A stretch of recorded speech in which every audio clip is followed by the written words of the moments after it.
Thank you. Heather Staines, I'm the Director of Partnerships for Hypothesis since December. New on the counter board. I started joining meetings in the fall and officially came on at the annual general meeting at UKSG this year. I need to apologize that I'm not one of the really technical people on the counter board, so if you have very, very specific technical questions, I'm happy to take them back and get some of the more technical folks to answer them. I'm also part of the transfer working group, so if you have questions about that, we don't have enough time to cover everything we want to cover today. Don't hesitate to talk to me about transfer as well. So, why counter release 5? And maybe I should just say at the beginning, how many of you are kind of following release 5 eagerly? Okay.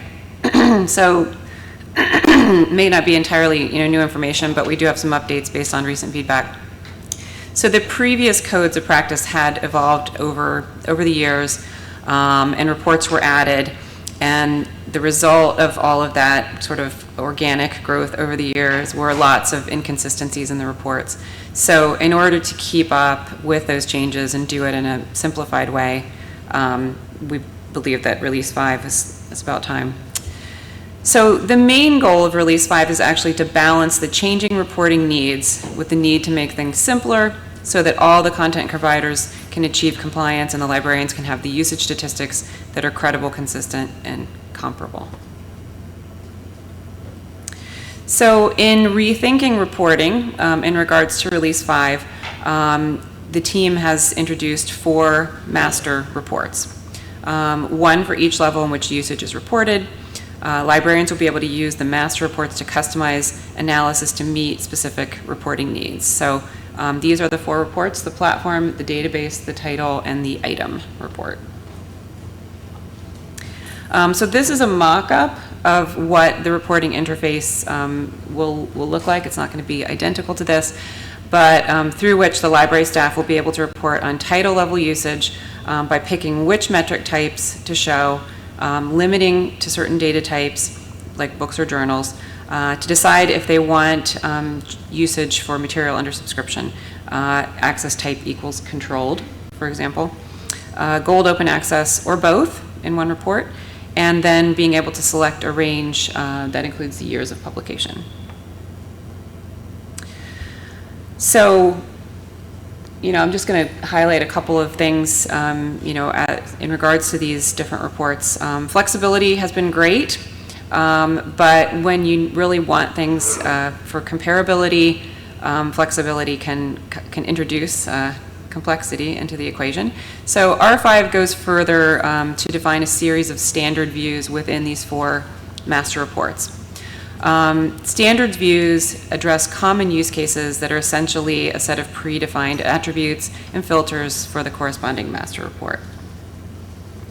So just to highlight a few of them, the database search and item usage to analyze the performance of searches and activity related to abstracts and full text. Comparable usage of acquired books regardless of how those books are delivered in the book requests report. And the journal requests, excluding OA Gold, usage for subscribed journals that support cost per use analysis. Within journal requests by year of publication, looking at subscribed journal usage by year of publication, pretty self-evident there. And in the multimedia item requests, looking specifically at multimedia. So this is an example, I know it's impossible to read from back there, of what one of the title master report will look like. So we can zoom in on a few parts that are notable. The header, and I'm going to talk a little bit about that in a second. A little bit of a closer look at what the individual columns will look like, as well as the more columns, and just to give you an idea of the flavor of the new reports. So first I want to go into a little bit more detail on the metric types and the related attributes for each. So in Counter 4, the metric types are on the left, the release 5 are on the right. So what's happened is format-specific metrics have been eliminated and the metric types have been reduced. Again, to keep it streamlined, reduce confusion that had kind of arisen over the years. So there's also an introduction of a new vocabulary in Release 5, since we need metric types to be format agnostic. So a video is not text, so having a metric vocabulary that talked about full text was really not appropriate in that case. Investigations is a superset metric, and that it counts all activity a user has for an item where that item is the unit of content accessed, so either article or a chapter, etc. Users viewing a detailed record, clicking on an open URL link, viewing the full text, those are all considered investigations. Another way of looking at it is investigations are an overall measure of the user's interest in a content item.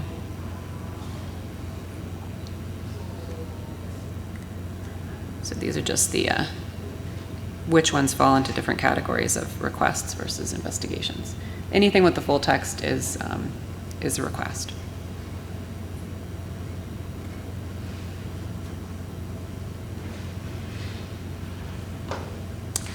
So in order to offer flexibility and depth in reporting, Counter 5 introduces a series of additional attributes that can be combined with a simplified set of metric types. That's the data type, section type, access method, and year of publication. So the data types are captured to reflect the nature of the material being used. Section type helps with measuring book usage by indicating if the unit of content delivered is an article, a chapter, a section, or the entire work, in the case of a book. Access types relate to the access control that was in place when the content was requested. Controlled means a license was required to get to that content. OA Gold means the content as available as open access because an article processing charge was paid. OA Delayed is for content that became open access after the embargo period was passed.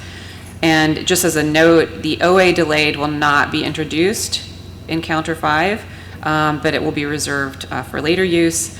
Largely that's because of feedback we've gotten from publishers that it's not something they're currently tracking in the metadata. So we still think it's tremendously useful. We've gotten feedback from libraries that it is, but we're going to reserve that for future use until we work with the publishers to find a way to make sure that that's going to happen. The access method was introduced to track regular usage separately from usage for the purpose of text and data mining.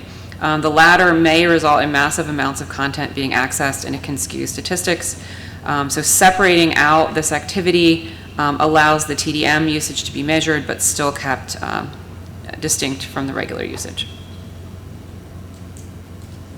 And the year of publication is captured as an attribute to allow more flexible reporting than what had been in place in Journal Report 5 previously. So a little bit more detail about the metric types and the related attributes. So in Journal Report 1, HTML and PDF usage is broken out, but only as totals.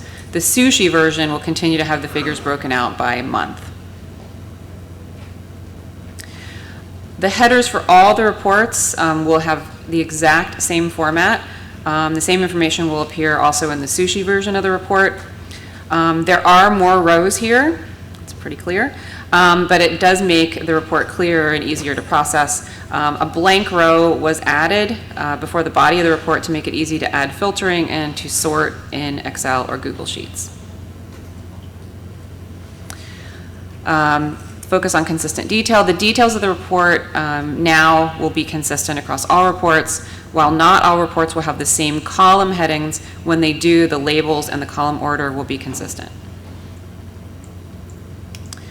And a consistent vocabulary is also important. The terminology used in the reports is the same across all reports and between the tabular and Sushi version as well. Just one slide here about Sushi, because there's a whole additional section about how Sushi connects, but we didn't have time to really go into that today. In Release 5, the next version of Sushi will be supported, one that adopts a RESTful interface returning JSON formatted usage. This is in line with modern web development using approaches that are familiar to most web developers, and it allows for a microservice approach so that usage can be embedded in other applications. So I want to talk a little bit about how community feedback on the first draft, which came out at the very beginning of the year, has been addressed since then. So if any of you have, or companies have submitted feedback, or if you've been part of any of the webinars, you know, we have been taking that into consideration. There's definitely some issues with the way the initial draft would have made the Release 5 very difficult to implement from a publisher or platform standpoint. So a lot of the simplifications were made to address those issues. Is archive will be eliminated. Even though the librarians indicated this would be really useful to have, there's no real set standard around what an archive is. All publishers sell it in different ways, even over time, you know, within the organization. So that's not going to be part of the release. There was a lot more complexity around OA initially. And while we have heard from libraries that they'd like to be able to track what is OA because of an APC versus not, that was just going to be too complicated, at least, you know, with current tagging. So that's all been eliminated in favor of one OA Gold tag there. Other free-to-read will not apply to publishers, but only to repositories. So if you have, for example, an article that's open because marketing, you know, opened it because it was so timely, or something like that, it's still going to be called, you know, it's going to be in the subscribed.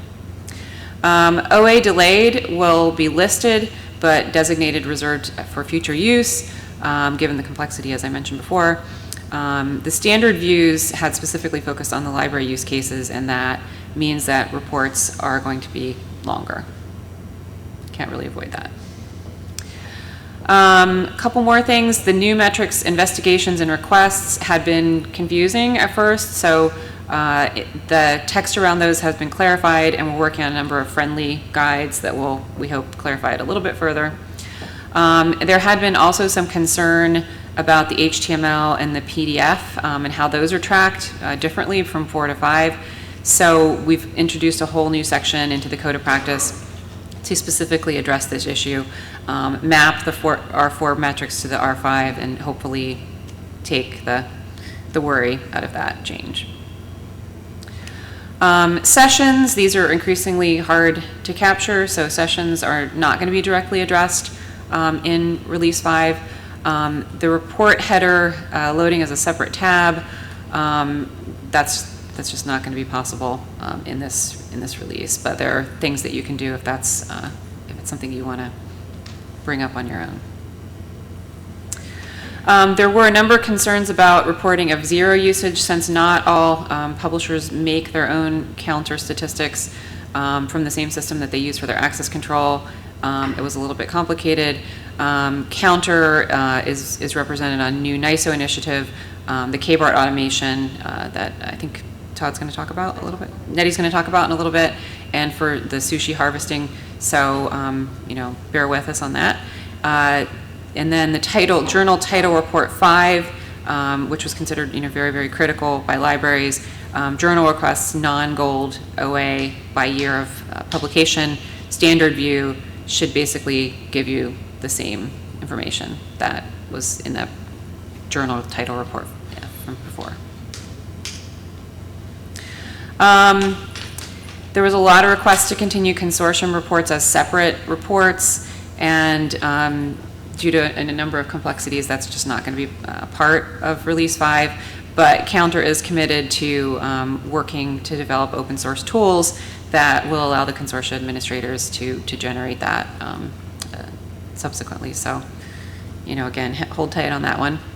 A little bit of an update on where we are in the timeline. So we're currently in the review, revise, and improve phase.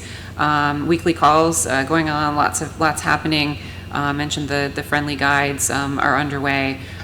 We do expect to be on track to publish in July, which is coming up like at light speed. And then we'll move into the support guide and encourage phase. If all goes well, we do expect the Release 5 will go live in January of 2019. And there's some helpful links where you can go and find out more. So I'm happy to take questions.